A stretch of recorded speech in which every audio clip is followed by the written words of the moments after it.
we tend to think about Rakis, sweets, and gifts as soon as RakshaBandhan comes into our minds. But do you know there are certain interesting facts associated with the festival that are hardly known to anyone? Unless here are a few fascinating facts about RakshaBandhan that you do not know. To make it more interesting, let our narrators bring the significance and essence of this festival into light. RakshaBandhan, formerly known as Rakhi Mahotsav, is not confined to India. Amazed to hear that? Many people believe that it's only Hindus and Indians that celebrate it. But it has a wider acceptance, and the carnival is celebrated by non-Hindus and non-Indians residing in various parts of the world. Indeed, a well-known Mughal emperor, Humayun, defeated Bahadur Shah for his Rakhi promise from Rani Karnavati, who was the queen of Chittoor. During her reign, she was attacked by Bahadur Shah. Though Humayun could not save Karnavati, but he kept his promise by defeating Bahadur Shah Zafar. Not only Muslims, but Christians, Buddhists, Sikhs, all celebrate this pious festival. Wow!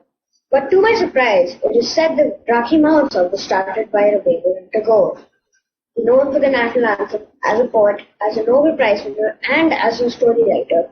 But do you know that Rabindranath Tagore started this Mahotsav way back in 1905, during the partition of Bengal? This Nobel laureate started RakshaBandhan for the purpose of strengthening the bond between Hindus and Muslims. This way, Hindus and Muslims got united to fight against the British. Are you serious? But according to what I know, is that the god of rain, Indra, and the god of sea, Varun, are worshipped on this day. Yes, the ceremony is not just limited to the sisters tying Rakhis on the hands of their brothers, offering them sweets, receiving gifts. Hindus who know the deep-rooted significance of this day worship Indra and Varun on this day. On this special day, sisters buy Rakhis and tie on their brothers. Wife of Indra tied Rakhi to his hands. You get curious about the idea of your crush tying Rakhi to your hands? Worry not. Hindu mythology says that a wife once tied Rakhi to her husband. When Indra decided to go for a war himself to protect the earth, his wife was concerned about his safety and tied Rakhi, an amulet, on his wrist. Indra won the war, and that amulet tied by his wife came to be known as the Raksha Sutra.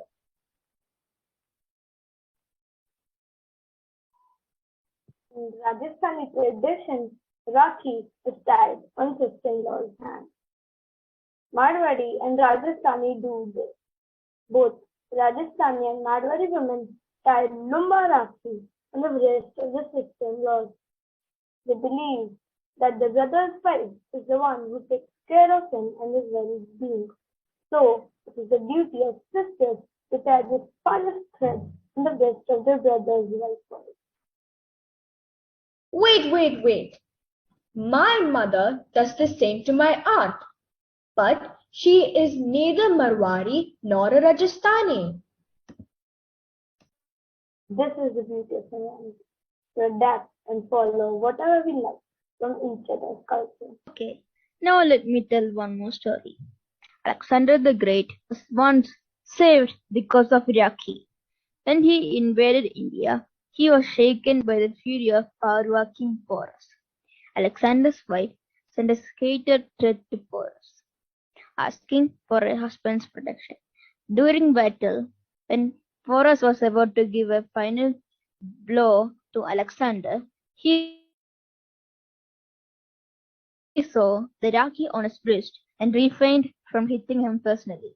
There are other several fun-filled and interesting facts about RakshaBandhan, like it is known as Coconut Purnima in Maharashtra, Brahmins of Kerala, Tamil Nadu, and Orissa call this festival as Avani Avita.